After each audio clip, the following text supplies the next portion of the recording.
At first, none of them remembered falling asleep. Maya woke beside an overturned desk. Ethan was against the wall. Sophia lay near the classroom door, and Noah opened his eyes beneath the windows. The room was empty. No teacher. No students. Only the buzzing lights. Then all 4 phones vibrated together. Each screen showed a different rule. There was no sender and no explanation. One final line said that only one rule was real. Maya's message said, "Do not enter room 12." She looked toward the hallway. Why would one room matter? Ethan's message said, "Do not answer the school phone." He read it twice and glanced toward the door. Sophia's message said, "Do not trust the person wearing blue." She slowly looked at Ethan. He was wearing a blue jacket. Noah's message said, "Leave before the final bell." He stared at the clock above the board. The hands were already moving. They compared the rules. Sophia distrusted Ethan. Ethan warned them about the phone. Noah insisted they had to escape before the bell. Maya reminded them that 3 rules were lies. They entered the hallway. Together, the school looked abandoned. Lockers stood open. Papers covered the floor. Lights flickered overhead. Their footsteps echoed through the building.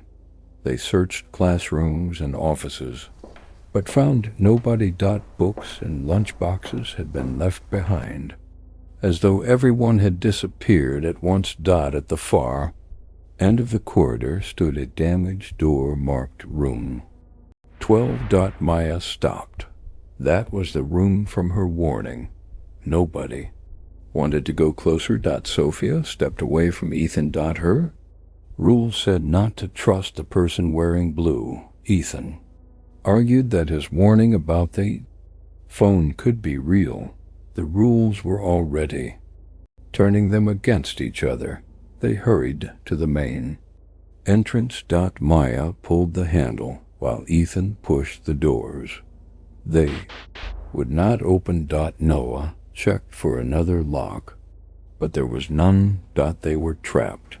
Then an old phone began ringing. Inside the school office, the sound filled the empty hallway. All 4 froze. Ethan told them not to answer it. The phone rang several more times, then stopped. Sophia asked why they should trust Ethan. Noah pointed at the clock. They were running out of time. Maya looked toward room 12. They needed to test one of the rules. She placed her hand on the handle and opened the door. The room beyond was dark. Maya waited, then stepped inside. Nothing happened. The others followed. Room 12 held dusty desks, broken shelves, and an old chalkboard. There was no creature and no trap. Maya's rule was false. Only 3 possibilities remained. Noah looked at the clock. Again, the hands seemed to be moving faster. He was certain they had to leave before the final bell.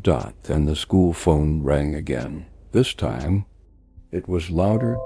Ethan blocked the office doorway and warned them not to answer. Maya heard a faint voice through the receiver. Someone seemed to be crying for help. She reached for the phone. Ethan tried to stop her, but Maya lifted the receiver and said hello. The line became silent. Then a calm voice said, "Thank you." Maya. The phone disconnected. Before Maya could explain, the school intercom switched on. Maya's exact voice came through the speaker. It told everyone to come to room 12. The real Maya dropped the receiver. She had never said those words. Her coppered voice came from another speaker farther down the hallway. It called Ethan by name and claimed to have found the exit. The truth became clear. School phone had copied Maya because she spoke to it. Sophia looked at Ethan. His rule had been the only real one. They should never have answered. The school phone. The intercom crackled again. Maya's copied voice called Noah from upstairs. Then it spoke from behind them.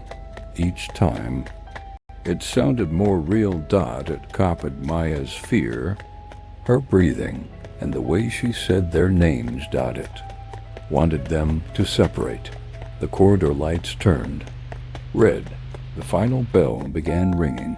All four ran toward the main entrance while Maya's voice called from every speaker. When they reached the doors, the locks released. They pushed outside together. Behind them, the school phone started ringing again. Maya checked her screen. Her old rule disappeared. A new message appeared. The only real rule was, do not answer the school phone. Then the intercom inside the dark. School switched on. Maya's copied voice said they had left her behind. The real Maya stood outside with the others. Nobody moved. The school doors slowly closed. The phone kept ringing.